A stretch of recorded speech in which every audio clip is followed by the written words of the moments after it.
So, we are talking about what you're struggling with as you're healing from infidelity.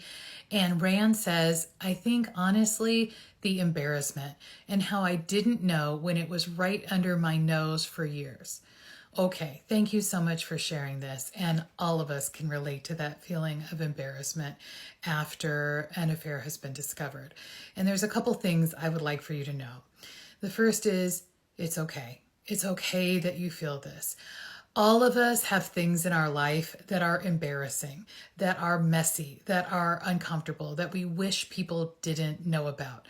So as you're walking around and interacting with other people, I want you to know everybody else has secrets that they would be embarrassed about too. You are not the only one, and yours is not worse than everybody else's. We all have a bag of mess that we come with, right? I also want you to be thinking about you didn't do anything wrong. You don't have anything to be ashamed of. This was your partner's choice. It wasn't yours.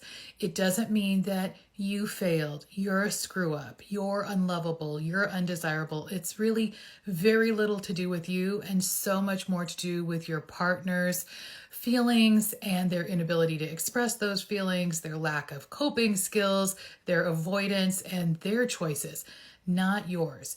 So if you're struggling when you're wandering the streets, just tell yourself, I didn't do anything wrong. I was just living my life, and then this bad thing happened to me.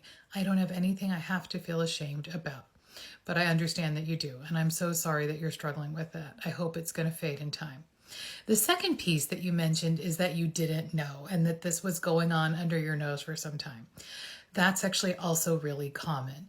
You know, it's normal, it's typical, it's appropriate, it's healthy to trust your partner and to give them the benefit of the doubt.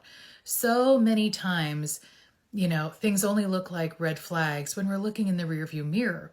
As we're going through life, it just seems like normal everyday stuff, right? Your partner has to work late. You think, okay, they have to work late several times in a row. Okay, that happens sometimes. Or there's some missing money, or they're outside talking on their phone when normally they don't do that.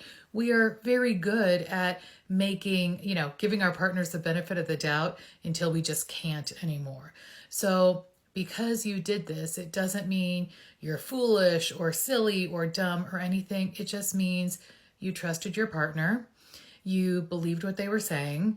You were okay with what they were telling you, and you didn't have any reason to doubt that.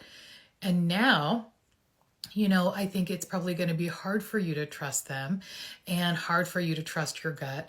But I want you to maybe look back in time and re-examine some of the evidence. What were some of the things that you should have listened to your gut about, or you could have interpreted differently? And how does knowing that keep you safer in the future? Because what you did was understandable. Now that you've had this experience, you have new knowledge, and I want you to use that knowledge to keep you safer going forward. And most of all, please forgive yourself. I don't think you did anything wrong. I don't know for sure, but I'm going to give you the benefit of the doubt.